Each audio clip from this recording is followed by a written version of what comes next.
નમસ્કાર મિત્રો, જો તમે પણ ગુજરાતના અમદાવાદ શહેરથી કે ગુજરાતના ગાંધીનગર, કલોલ, મહેસાણા, ઊંઝા, સિદ્ધપુર, પાલનપુરથી જો તમારે બાય ટ્રેન સફર કરીને હરિદ્વાર કે ઋષિકેશ જવું હોય તો આજનો મારો આ વિડીયો એ તમારા માટે ઘણો યુઝફુલ થવાનો છે. કેમ કે આજના વિડીયોમાં હું તમને એક એવી ટ્રેનની માહિતી આપીશ જેમાં તમે સફર કરીને આરામથી અહીંયા હરિદ્વાર આવી શકશો, અને એ પણ માત્ર 580 રૂપિયામાં જ. હા મિત્રો, અને જો તમારે આ ટ્રેનમાં સફર કરવું હોય અને જો તમને આ ટ્રેનમાં ટિકિટ ફૂલ થયેલી જોવા મળે તો આપણે કન્ફર્મ ટિકિટ કેવી રીતે લેવી એ પણ હું તમને વિડીયોમાં જણાવી દઈશ. એટલે આજનો અમારો આ વિડીયો તમારા માટે ઘણો ઇન્ફોર્મેટિવ રહેવાનો છે, એટલે વિડીયો તમે શરૂથી લઈને એન્ડ સુધી એકવાર જરૂર જોજો. કેમ કે આ ટ્રેન એ અમદાવાદથી હરિદ્વાર માટે કે ઋષિકેશ માટે ચાલે છે, અને ઋષિકેશથી હરિદ્વાર આ ટ્રેન અહીંયા પરત પણ ચાલતી હોય છે. એની પણ હું તમને સંપૂર્ણ માહિતી આપી દઈશ. અને જો તમે હજી સુધી અમારી આ ચેનલ ઉપર નવા હો તો અમારા આ વિડીયોને એક લાઈક કરજો અને નીચેની ચેનલને સબસ્ક્રાઇબ પણ કરી નાખજો, અને વિડીયો ખોઈ ના જાય માટે વિડીયોને સેવ પણ કરી દેજો. અને વાત કરું આ ટ્રેનની, જે અમદાવાદથી અહીંયા અઠવાડિયામાં તમને એ દરરોજ ચાલતી જોવા મળી હશે,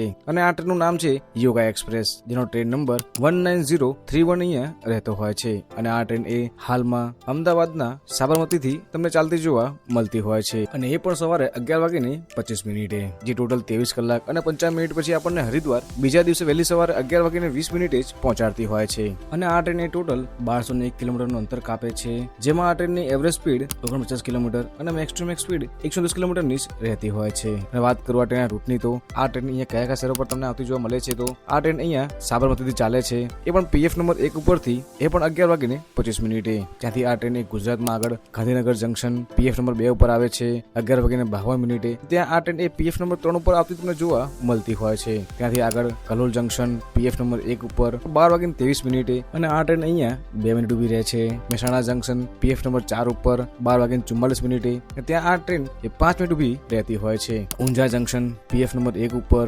1:10, અને ત્યાં આ ટ્રેન એ 2 મિનિટ ઉભી રહેતી હોય છે. સિદ્ધપુર જંકશન PF નંબર 2 ઉપર, ને આ ટ્રેન સિદ્ધપુરમાં 1:27 જ આવે છે, ને અહીંયા આ ટ્રેન ટોટલ 2 મિનિટ ઉભી રહેતી હોય છે. ત્યાંથી આ ટ્રેન એ ગુજરાતમાં લાસ્ટ સ્ટેશન એ પાલનપુર આવતી હોય છે. ત્યાં પણ આ ટ્રેન PF નંબર 2 ઉપર બપોર 2:20, અને આ ટ્રેન અહીંયા 2 મિનિટ અહીંયા ઉભી રહેતી હોય છે. ત્યાંથી આ ટ્રેન એ રવાના થઈ રાજસ્થાન દિલ્હી થઈને તમને એ હરિદ્વાર વહેલી સવારે 11:20 જ આવતી જોવા મળે છે.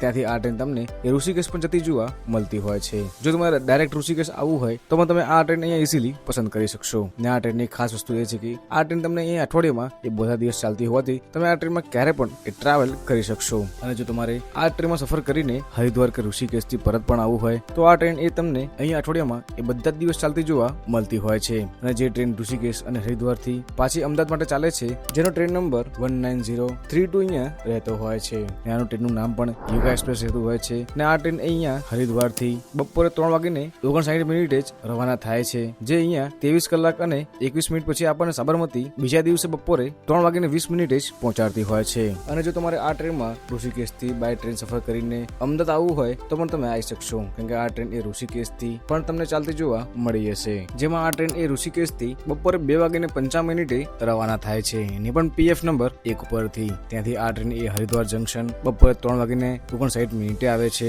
ત્યાં એ પણ PF નંબર 3 ઉપર. ત્યાંથી આ ટ્રેન એ રવાના થઈ એ દિલ્હી રાજસ્થાન થઈ ગુજરાતમાં તમને આવતી જોવા મળતી હોય છે. ત્યાંથી આ ટ્રેન એ પાલનપુર જંકશન 11:50, સિદ્ધપુર જંકશન બપોર 12:19, અને ઊંઝા જંકશન બપોર 12:36, અને મહેસાણા જંકશન બપોર 12:57, અને કલોલ બપોર 1:34, અને ગાંધીનગર 2:08, અને સાબરમતી તમને 3:20 જ પહોંચાડે છે. જો તમે આ ટ્રેનમાં સફર કરો છો તો આ ટ્રેન એટલે બેસ્ટ છે કે આ ટ્રેનમાં તમે ક્યારે પણ કોઈ પણ દિવસે એ બુકિંગ કરાવી શકો છો, કેમ કે આ ટ્રેન અહીંયા અઠવાડિયામાં હરેક દિવસે જાય છે, અને હરેક દિવસે એ પરત પણ તમને આવતી જોવા મળતી હોય છે. અને વાત કરું આ ટ્રેનમાં આપણે સફર કરીએ છીએ તો આ ટ્રેનમાં આપણને ટોટલ એક વ્યક્તિનું ભાડું એ કેટલું લાગતું હોય છે. જો તમે આ ટ્રેનમાં સ્લીપર ક્લાસમાં સફર કરો છો તો આ ટ્રેનમાં તમને એક વ્યક્તિનું ભાડું એ 580 રૂપિયા લાગતું હોય છે, અને 3E કોચમાં 1415 રૂપિયા લાગતું હોય છે, અને 3 AC કોચમાં 1510 રૂપિયા જ લાગતું હોય છે, અને 2 ACમાં 2155 રૂપિયા, અને ફર્સ્ટ AC કોચનું ભાડું અહીંયા 3610 રૂપિયા તમને જોવા મળતું હોય છે. જો તમે અમદાવાદથી હરિદ્વાર કે ઋષિકેશ જાઓ છો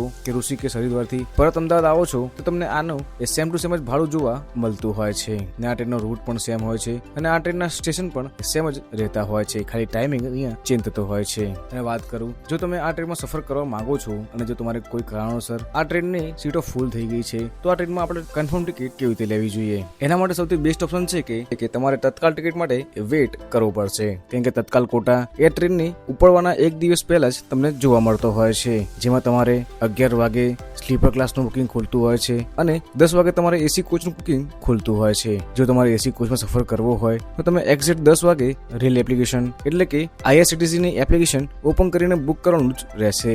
ઓપન કરતા પહેલા વ્યક્તિનું ડિટેલ્સ, ટ્રેનની ડેટ અને તત્કાલ કોટા એ તમારે સિલેક્ટ કરીને રાખવાનું રહેશે. જેવા 10 વાગે એવી તમે આ IRCTC ની એપ્લિકેશન ઓપન કરીને ઇઝીલી અહીંયા બુકિંગ કરી શકો છો. જો તમે 1 સેકન્ડ પણ લેટ નહીં પડો તો તમારું બુકિંગ અહીંયા કન્ફર્મ થવાના ચાન્સીસ તમારા અહીંયા વધતા હોય છે અને તમે આવી રીતે જ આ ટ્રેનોમાં એક કન્ફર્મ ટિકિટ ઇઝીલી બુક કરાવી શકો છો. જેમાં એસી કોચનો કોટા એ 10 વાગે એક્ઝેક્ટ ઓપન થઈ જશે અને સ્લીપર ક્લાસનો કોટા એ એક્ઝેક્ટ 11 વાગે ઓપન થતો હોય છે. આ એપ્લિકેશનમાં બુકિંગમાં 1 મિનિટ પણ લેટ થશો તો તમારું આ બધું જ બુકિંગ એ ફૂલ થઈ જશે. અને બને એટલું તમે બુકિંગ કરાવો એની પહેલા તમારા OTP છે, યુઝર ID છે એ તમારે લોગિન કરીને જ એક કમ્પ્લીટ થઈને બેસવું પડશે. તો તમારી ટિકિટ એક કન્ફર્મ થવાના ચાન્સીસ તમારા વધી જશે. અને અમારા આ વિડીયો થોડો પણ ગમ્યો હોય તો વિડીયોને એક લાઈક અચૂકથી કરજો, કેમ કે તમારા એક લાઈકથી અમને ઘણું બધું મોટિવેશન મળતું હોય છે. અને વિડીયો તમારા એ મિત્રને શેર કરી નાખો જેની જોડે તમે અહીંયા હરિદ્વાર કે ઋષિકેશ કે કેદારનાથની યાત્રાએ જવા માંગો છો. મળીએ જવા નવા વિડીયોમાં. જય શ્રી કૃષ્ણ.